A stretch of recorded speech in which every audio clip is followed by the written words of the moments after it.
Hey, this is Landon, Landon Worsham from Orlando, Florida, now known as Landon Worsham from London, England. Uh, we're going to be doing a podcast episode tonight, a very, very minimalistic edited podcast. We're going to keep this going one take and see how long it goes, see what I got to talk about, see what I got to mess with you guys about. But yeah, so this is just me on this episode. There's not any guests. There's no features other than myself and yours truly. So uh, all you'll hear is me and my annoying ass monotone raspy voice the entire time. The only edits I will make to this episode is when I clear my throat because I smoke hella cigarettes. But other than that, yeah, we're gonna be chilling. So I hope you guys enjoy. Kick back, relax, listen to the next however long of my crazy ass rants. But yeah, so since we last spoke and since I was last on the podcast, I moved to London, England in September 2025, and since then I have really opened my eyes to see what the world has to offer me. And it's not that I was running away from Orlando or trying to run, away from problems or whatever, because obviously I had quite a few problems in Orlando. I had quite a few, mishaps and misfortunes, but I'm not running away. I'm running towards my next goal, which was to be abroad. And I was actually deciding between moving to Japan or moving to England. Obviously, moving to Japan would be a little bit harder because of the language barrier. I have a lot of tattoos and all that. But when I got over to London, England, and kind of visited for a little bit in April, it was kind of the best experience of my entire life. I feel like ever since I have moved here, this has been the greatest eye-opening experience that I've ever had. Um, I'm truly grateful every day that I get to wake up and live the life that I live. Whereas in Orlando, I felt like I was like stuck. You know what I mean? And like I didn't always feel like that in Orlando. I always felt like I was fortunate to be there. However, that honeymoon phase, let's call it, has worn off since I lived in Orlando for about 7 years. And yeah, it hasn't always been easy. I faced a lot of problems in Orlando, a lot of community hate, a lot of gatekeeping towards knowledge and growth and within my industry and kind of stuff like that. It's very strange to be authentically yourself and be like shunned for it, which is what I felt. I mean, a lot of you guys listening are probably obviously supporters of myself because obviously, I mean, you wouldn't be listening if you were like a hater or whatever. But yeah, I didn't feel like Orlando was treating me the way I needed to be treated. I was horribly, horribly depressed all the time in Orlando. I felt like I really couldn't grow myself, even as a business owner, working for myself whenever I wanted to. It's everyone's dream, but once you start doing it, it becomes a little more difficult just because, no one holds you to your own standards other than you. So, yeah, when I decided to take the trip and close the business in February 2025 and come over to London, um, to interview and visit with my current employer. Um, it was really eye opening, right? Like I got to walk around everywhere, and people were nice. I felt like I had a great time. It felt like I was home for the first time in a really long time. Um, it's hard to articulate like what that means to me, to feel like welcomed or like a sense of belonging, with both within your own industry and like within like your place of like life, like outside of work, whatever. So yeah, when I came over here and visited in April 2025, my wife and I had the best time we've been anywhere, and I feel like this has been the greatest opportunity, and I'm so grateful to be here where I am right now. And every day I get to wake up, like I said, and I'm fortunate for where I am in life and how fucking lucky I am to be where I'm at. And I feel like not everyone gets to do this, but at the same time, anyone can do it, whatever they want. And I feel like that's a very true thing. Is you can make anything happen. You can do whatever you set your mind to. So, yeah. So how I got over here, long story short, is I started interviewing for jobs, or I should say applying for jobs when I was in Orlando. Around like April, no, probably March, and I feel like everywhere that I applied to in Orlando, whether it's people that I knew or people that I didn't know, like, or even like outside of my own industry, right? Like nobody would really hire me because I had so much experience within my industry. I had so much, ownership experience that like people were like afraid to take me on, and it was weird. Like people I knew wouldn't reply to me, or people I didn't know would just say no, which I respect and I'm okay with, and it's nothing against hearing rejection, but it's tough hearing nothing from people that you know and respect in the industry, but they don't show that respect back to you, or they think you're too valuable or whatever the fuck they want to say because they think you're just gonna leave in the next couple months after you start and find something better or whatever the hell. I also had a lot of problems in my industry of people talking about like me moving potentially or like me leaving the country or whatever, and I feel like that kind of stopped me from getting a lot of opportunities in Orlando. So I mean I could name drop, but like what the fuck does that really do? You know what I mean? Like I can't really just call people out for not hiring me. Like you have your reasons, and like obviously I'm better off without being stuck in Orlando. But yeah, I was unemployed from February 2025 up until I left the August 31st, 2025. So that was really hard. Being totally transparent and real with you guys, I'm gonna keep it a buck this entire podcast. But like for like a month straight after I closed my company, I kind of had like identity crisis because I identify so much as like heavy with work, and like it was really tough. Wake up every day, I make it out to the couch, lay down, be so depressed that I fall back asleep until 4 o'clock, and I wake up, smoke, and then go back to sleep until like 7:30. Wake up, have dinner that my wife cooked for me, and complain about fucking everything around me, and go back to sleep.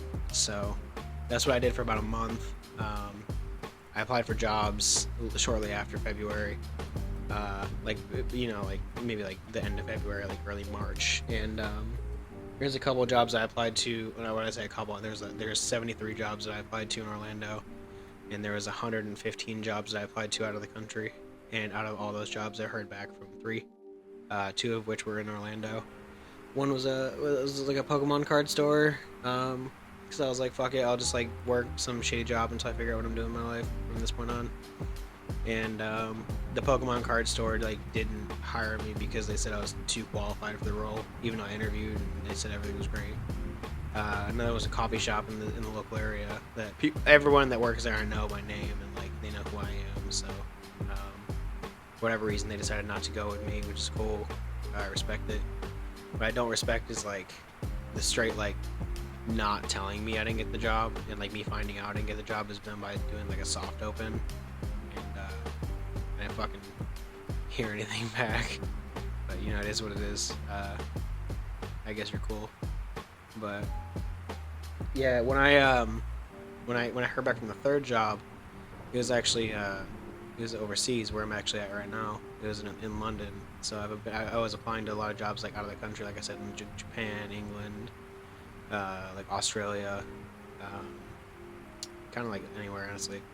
And I got fortunate enough that I emailed this company that I'm at right now, and they really decided they're gonna take a risk with me and take me on after like talking to me like maybe like 4 times.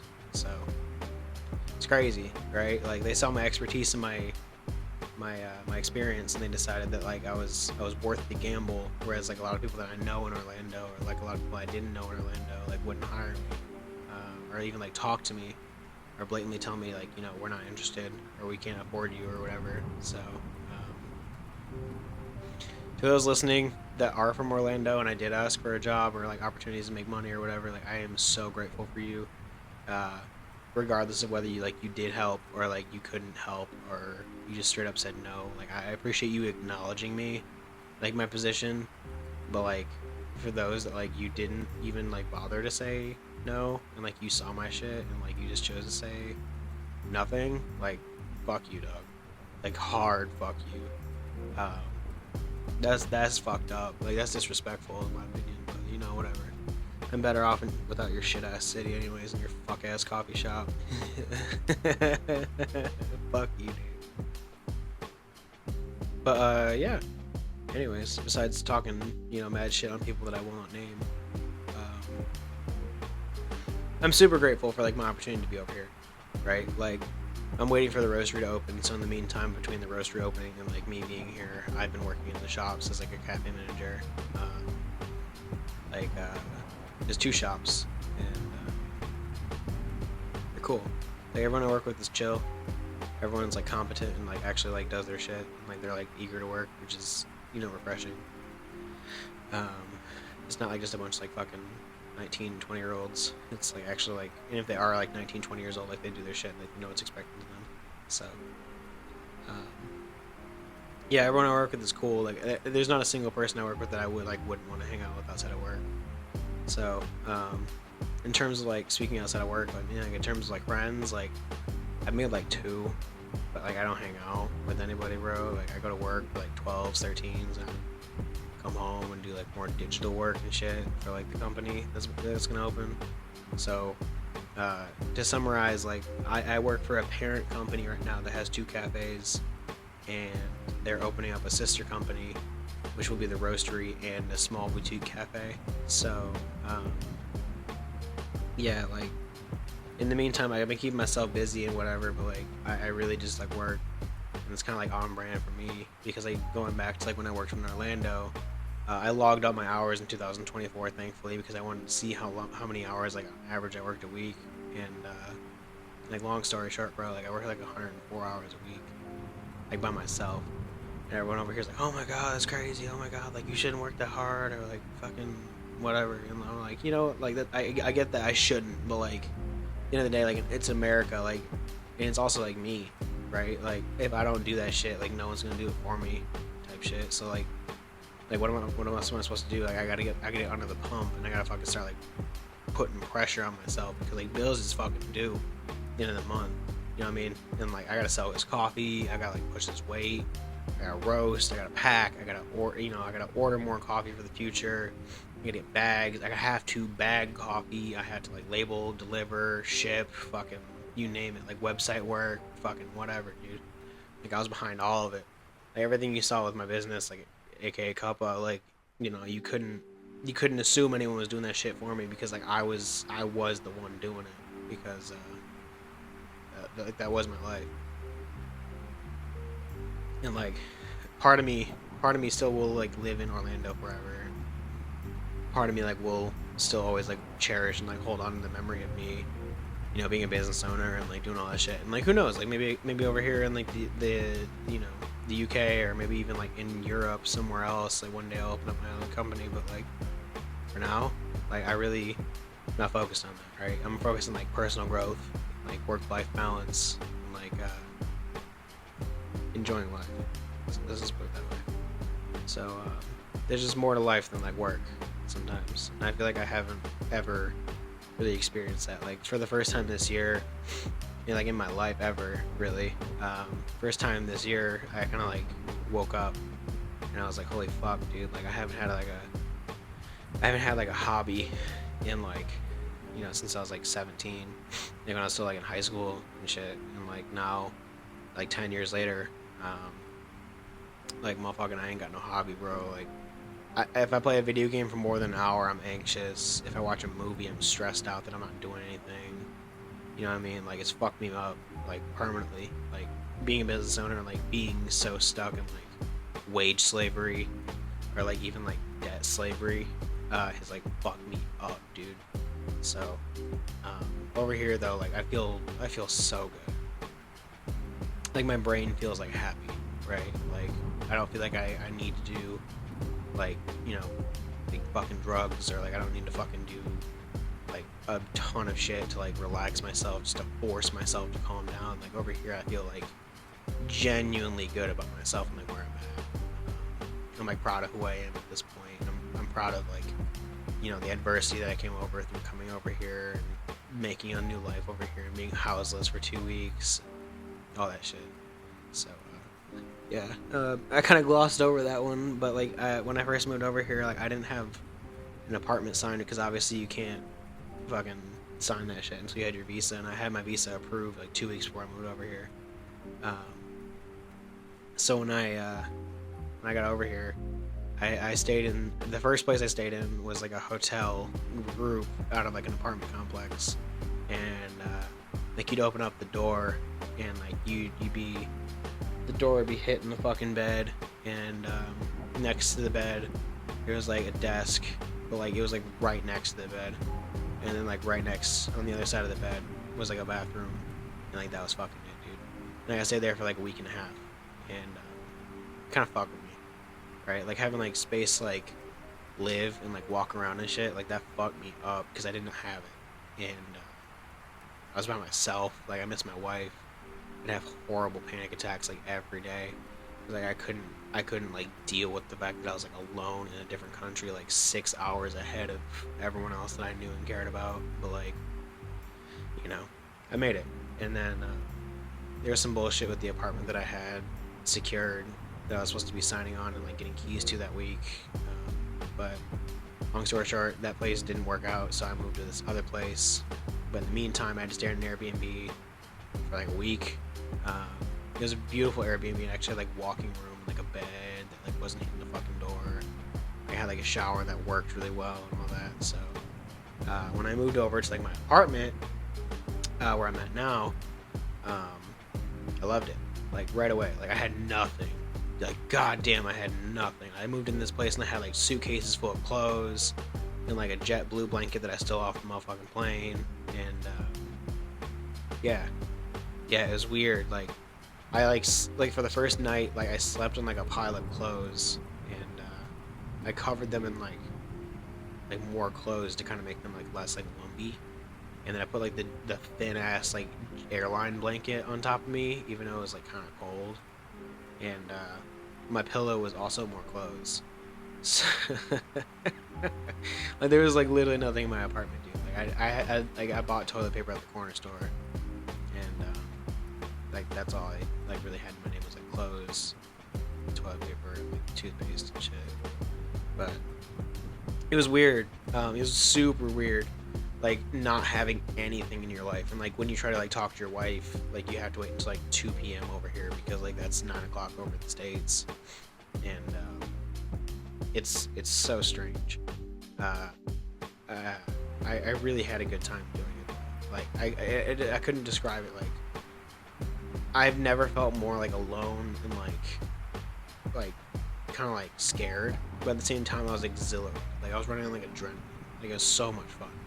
Like I'm so proud of myself for doing that. But yeah, I made that shit. I made it work. And then like about like 2 weeks after I lived in the apartment, or maybe like a week or so after I lived in the apartment, my wife came over, Madeline.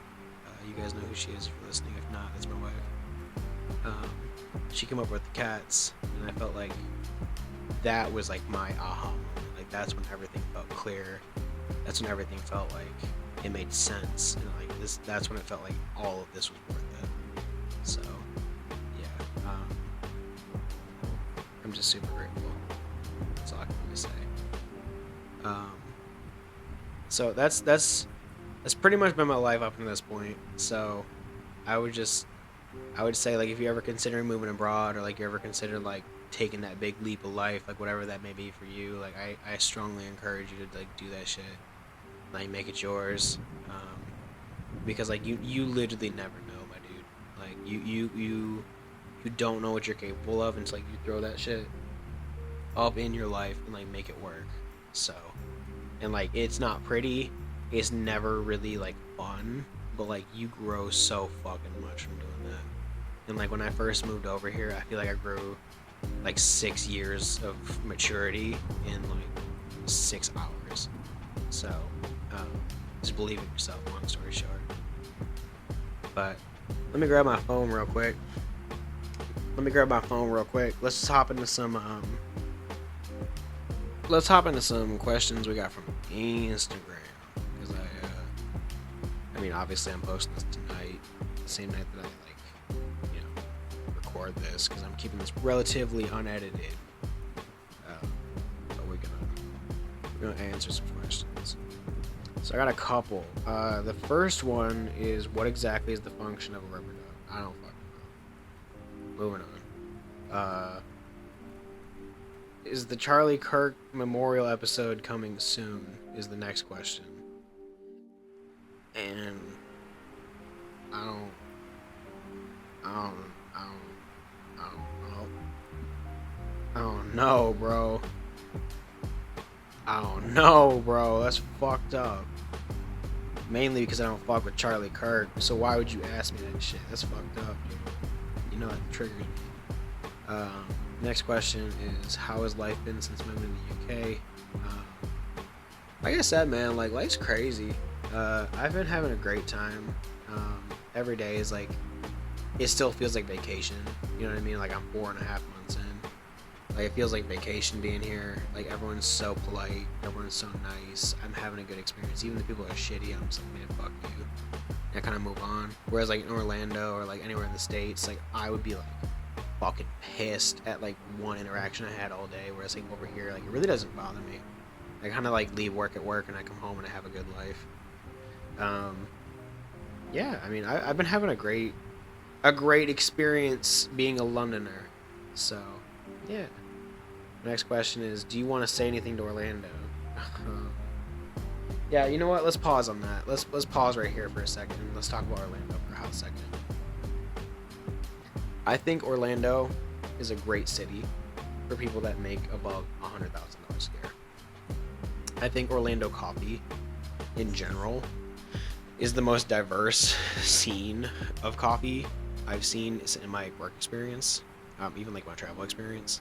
It's got a lot of like the mid-grade to the low-grade to like the high-grade stuff. But even the high-grade stuff like does not compare to like the rest of the world. So I feel like Orlando coffee specifically is oversold and underdelivered consistently. Every business owner that I've worked with, whether that be wholesale or like consulting, has like half-assed the cafe, unless like obviously your XO coffee shop and tattoo, which doesn't half-ass shit, and like they're fucking great. So if you're listening and you're not XO coffee shop and tattoo, like fuck you. You don't know shit, and like you fucking suck. So that's just how I feel. And you can message me if you got problems with that. If you want to comment, be a bitch and comment. Like I don't really give a fuck.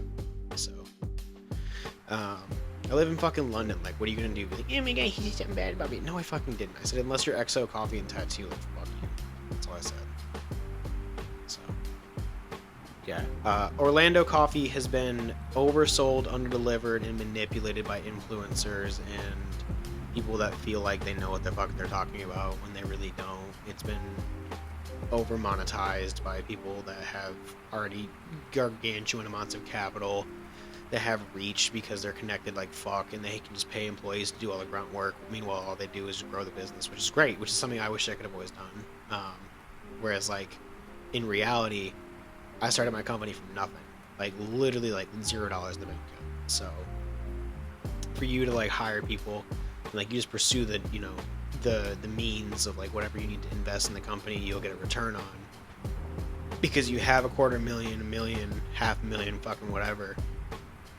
Like you're not contributing to the good cause. Like you're literally just a pure fucking piece of shit, like paper pusher, and you don't contribute value to the industry. All you do is contribute volume to the supply chain.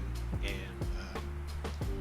as regards to like the influencers, you partner up with the cool cafes and the cool people that give you clout and give you likes because they're well known, and you just take credit for all the fucking cool shit that happens around Orlando because you act like you fucking discovered some shit, but you didn't fucking do anything. So Orlando is consistently, in my opinion, my humble opinion, the most bullshit coffee industry I've ever seen, like in my entire life. And you can put that on my gravestone. Like Orlando's coffee scene is full of people that think they're so fucking cool. Like latte art throwdowns, everyone takes it so fucking seriously. Or like at meetups or whatever, like any cuppings, you name it, like everyone acts like they know more than you, or they'll correct you on shit they're still wrong about. Or even if they do know more than you, they act like an asshole because they know more than you. It's like, that's not how the industry is supposed to work. You fucking idiot. Like the whole point of coffee is you're supposed to like fucking empower the next generation and like encourage people to like want to be diversified in their knowledge and like their experiences, rather than shun them for not knowing as much as you. Because like obviously oh, year one barista is not gonna know as much as a year 10 barista, and like you don't need to be a dick because like you think they shouldn't even be here. Like, bro, they're not even sure if this is their industry. Like this person's probably 20. You know what I mean? Like we're still figuring shit out, and like for me, this has always been like an easy decision for me because I am who I am, and like I've always wanted to be in coffee, and I don't really know why, but it doesn't really matter. Like I chose this over like a corporate career, and like I have enough degrees where I could be a corporate career man, and instead like I chose to work in like a service industry, like a hospitality based industry where like there really is no lateral growth other than like ownership and entrepreneurship and or like upper management. And I feel like if you're one of those people that like thinks you're so fucking cool for being a dick to other people, or like you're popular because your whole shtick is like you're a fucking asshole, or like you just know a lot and like you won't share it with anybody other than like belittling people and like explaining knowledge through like putting others down, is like fucked up. Like honestly, like fuck you. So I don't know. At the end of the day, like I always like spend a majority of my career to like try to make people feel included and like feel like they belong in the industry, even if they, you know, even if they realistically don't.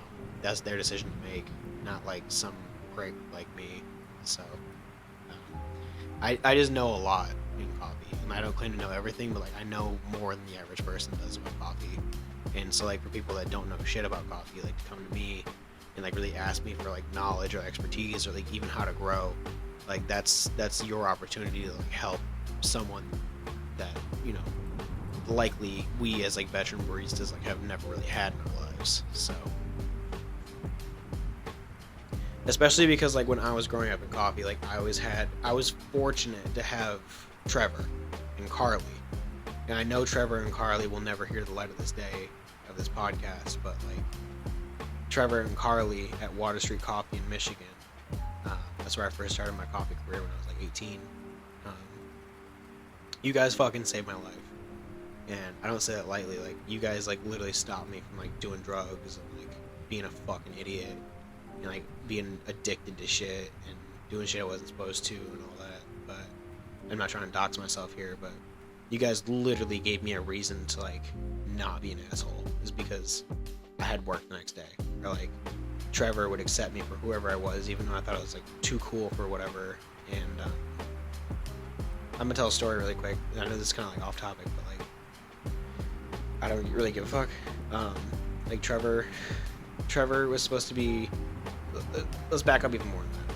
So like Water Street Coffee, like before you could even touch the espresso machine and like work on the espresso machine as a barista, like you had to take physical and written exams for after like 3 or 4 months of working at the shop to prove that you knew your stuff before you could hop on the espresso shift, like to even like make a drink other than like batch brew.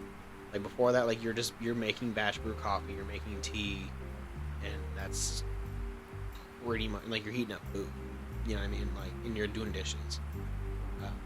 So Water Street Coffee in Michigan like really taught me like principles and like foundations of stuff. And I will never forget that like Trevor stayed.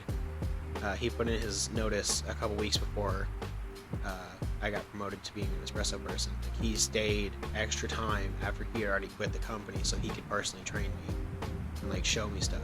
And like Trevor was always kind to me, and like because Trevor saw that I cared, and like Trevor saw that I was trying. And Trevor is my fucking superhero. Like Trevor always gave me the time of day.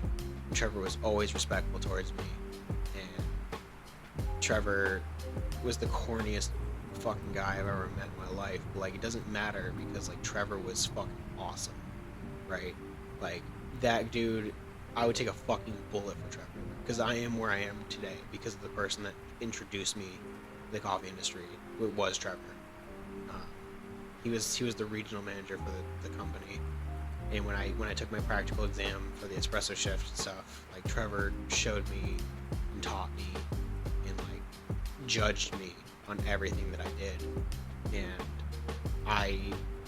he was proud of me. You know what I mean? Like Trevor is like, you came such a long way in a couple months, and he's like, I hope you never stop continuing to pursue who you want to be and like what you want to do. It's like whether it's coffee or not. He's like, I think you have serious potential. And fuck, dude, I'm getting teary-eyed. This is fucked up. I really, Trevor, Tracy, if you're ever listening to this, like I owe you everything, dude. So whether it's just you showing me how to fucking put milk in a pitcher and steam it, or how to pull an espresso shot, like to the most fundamental level ever, I owe you everything, dude. Like I wouldn't be in London if it wasn't for you. So I will forever be grateful for Trevor Tracy, and you're the only name I'll drop on this podcast other than my wife's. So I appreciate you, dude, and I love you. And I'm not even being funny. Like, I genuinely love you, bro.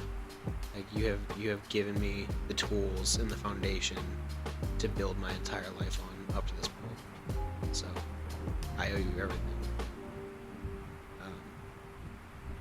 Anyways, going back to my whole point of my story is I want to be that resource for people, because I was fortunate enough to have a Trevor, and not everybody in coffee, most people in coffee I should say, don't have a Trevor. And if I can be someone's Trevor, or in this case I could be someone's Landon, I know I'm a fucking idiot and like a I just don't take shit seriously, but like if I can ever put someone on and like show them how to be better, like put that motivation in someone's brain, like how to be better, I want to do that for them. Like I want to put you on every opportunity that I possibly can, especially if I see potential in you and you know you want to do coffee. There's a couple people out there that I'm extra hard on. I'm so difficult to work with or talk to in a professional setting when it comes to coffee, because I take my shit so seriously. But there's a couple individuals, people that are younger than me, that I saw potential in when they were first starting in coffee, and I know now they're in their careers and I'm friends with these people, but at work I felt ruthless. Like I did not give them any slack, and I did not give them any respect because I thought they needed to earn it. And part of that's true. Part of that is true. If you want to be good, you have to learn to be good. If you want to be great, you have to learn everything that you're doing wrong to be better. I think my teaching mannerisms to the public are different than people that come to me for advice. And my teaching mechanisms to people that want to get better and grow, I'm relentless, and I'm sorry if I have offended you, and I'm sorry if that's ever come in the way of you respecting me because you hate me. You know what I mean? But for the most part, everyone I've been that hard on has understood, and we have a better relationship because you understand me with high expectations, because you know you're capable of something. So, yeah, I'm grateful for everyone that gets my time of day. But going back to the broader point, I think Orlando coffee is fucking bullshit, and I think everyone there thinks they're too cool to be fucking held accountable for awful business practices or being an asshole or whatever. So that's all I'm saying with that. Next question I have on Instagram is, what has the C price of coffee looked like and how over the past couple of years, and how does that affect us? So the C price of coffee has been going fucking crazy, and that's a whole ass other podcast. But all I'm gonna say is it's fucked up, and like no matter what level of this industry you find yourself in, whether it be consumer, roaster, importer, barista, shop owner, producer, anything, like the C price affects all of us. And if you think it doesn't, your $2 Mick Cafe that you buy every day, or your Starbies that you buy for like $4 a day, it could triple in the next couple of years, easily, if not within the next like year or two. So paying attention to the C price is important and crucial, and like obviously you want people before you to be doing better, because if we're doing better, that means the end result in the cafes, or even the end result for whole bean in the store, or even in your shop, is going to be better for you. So just low prices don't always mean better. I'm talking about everyone's taken care of.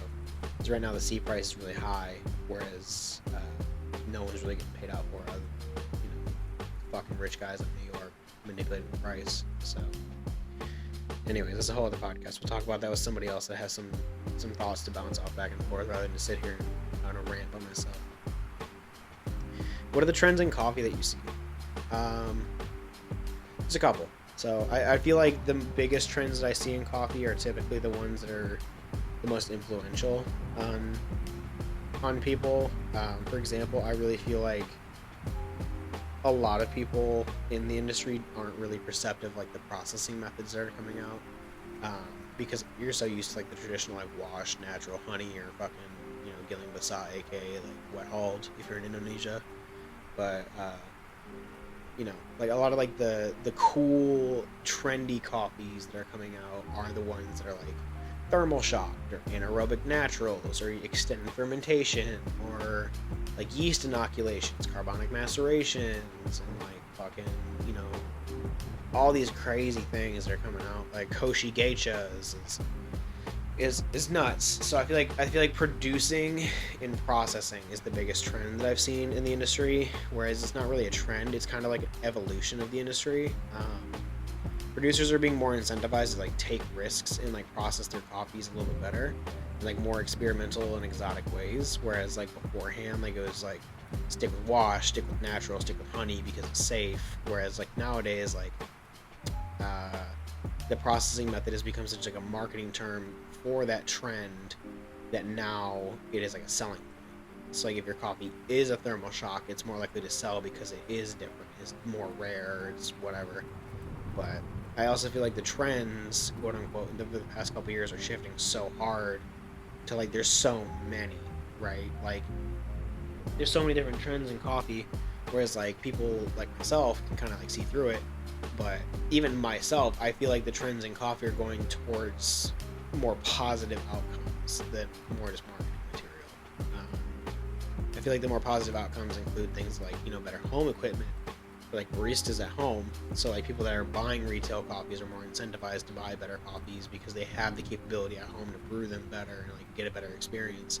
Whereas like in the past, like you could buy like a yeast inoculated geisha, like an extended ferment or whatever, and like you could throw it on your espresso machine, like your Gaggia at home, and it fucking sucks. And you're telling yourself it's good because it has to be good. You know what I mean? Whereas nowadays, like it doesn't have to be good; it is just like actually solid. So like hand grinders are being brought back, or like the Weber workshops at home, or, like distribution tools. Puck prep is really big at home. In shops, like I see a lot of more things to help with the consistency. So like an automatic milk steamer that just like dispenses like perfectly steamed milk into a pitcher, things like that. So there's a lot of trends in the industry. I wouldn't say there's like one that's like really like defining of this era, because you guys got to remember, like I grew up in a generation of coffee. Like when I first started working in coffee, the oat milk did not exist. Like oat milk was not a thing in shops up until like 2017, 2019. So like if you did see oat milk in shops, it was probably fucking trash. So like fast forward 5 years later, and like oat milk is like the most popular dairy alternative beverage in the entire world right now. Whereas like when I grew up in shops, like all there was almond and coconut and mainly soy. Like if you wanted like an alternative milk, it was usually soy. So I don't know. Like there's a lot of trends that grow really quick, and all I really know is coffee's on an exponential curve, and everything's growing very, very fast, and things are getting more scientific by the day. So yeah, the consumption of specialty coffee isn't growing, or people are looking for cheaper products. I feel like the consumption of specialty has never been higher, in my personal opinion. I feel like nobody can these days really go anywhere and buy a coffee without seeing the word specialty or 100% Arabica on it, which by the way are not the same thing, because you can get some C grade Arabica and you can get some specialty grade Robusta. So I don't necessarily agree with the branding. That's another marketing ploy, but I would say that I agree with the consumption rates of specialty coffee never being higher. That's also part of why the C price is fluctuating so much, is because there's so much demand for specialty grade products and commodity grade products. The world's consumption of coffee as a whole is increasing year after year, and it's only going to get worse. And the producing power of coffee is about the same, if not going down, because people are less incentivized to produce coffee because generationally, like, they have not been making enough money to survive. So I can't say that I blame them, but at the same time, I'm also like, we do need them, so we need to support these people and empower these people to do what they're doing. Yeah, yeah. I feel like everybody, for the most part, knows somebody in their life that drinks coffee, or like they themselves drink coffee. I think it's probably the world's most consumed beverage in the entirety of the world, other than like fucking like water, or like maybe tea, like fuck tea. You know what I mean? If you drink tea instead of coffee, that's cool. But like, you shun coffee drinkers in the world, you're a bitch, bro. Yeah. Anyways, so it's in the fucking 1800, bro. That's all I'm saying. It's 1700s, whatever. Fucking Boston Harbor, all that shit. So yeah, I mean, that's all my questions I got from IG. Took up a good 15 minutes, I guess. So I just I don't know, man. Like, realistically, I'm gonna wrap this up in the next 15 minutes. We're gonna be a little under an hour on this podcast, which is cool because it's just me just talking to myself, belligerently fucking alone in a dark room, staring at the waveform on my computer like a fucking moth.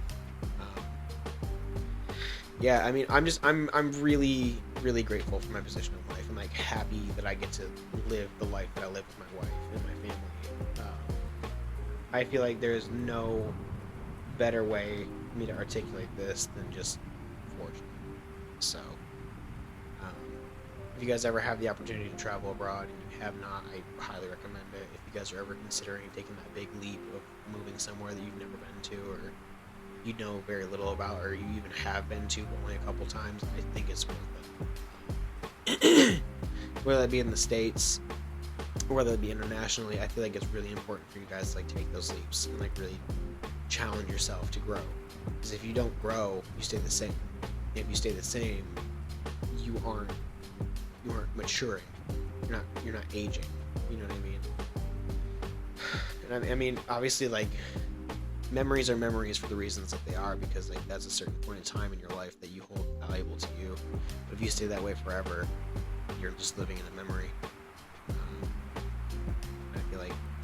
I feel like it's important for us to realize that we have to grow. We have to change.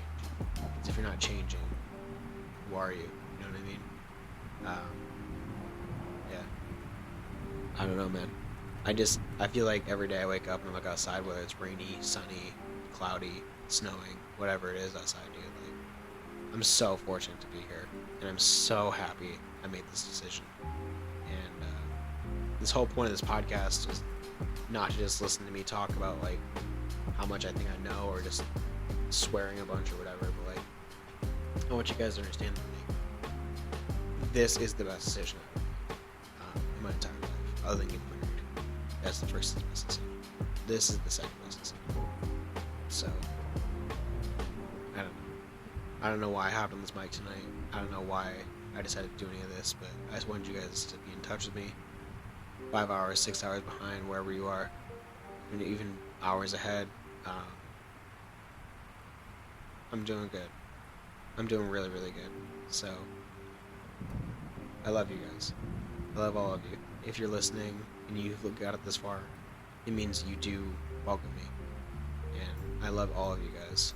And I miss all of you. And no matter where we are in this world, I'm always one podcast episode away. So in the future, I will be doing more of these, more frequently with more guests. That's my whole goal. If not more guests, just by myself. But yeah, I've really enjoyed sitting here and just kind of decompressing and getting some shit off my chest and just talking to you guys. So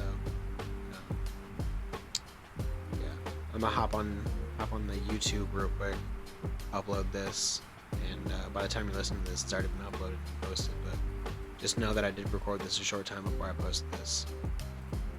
Or, excuse me.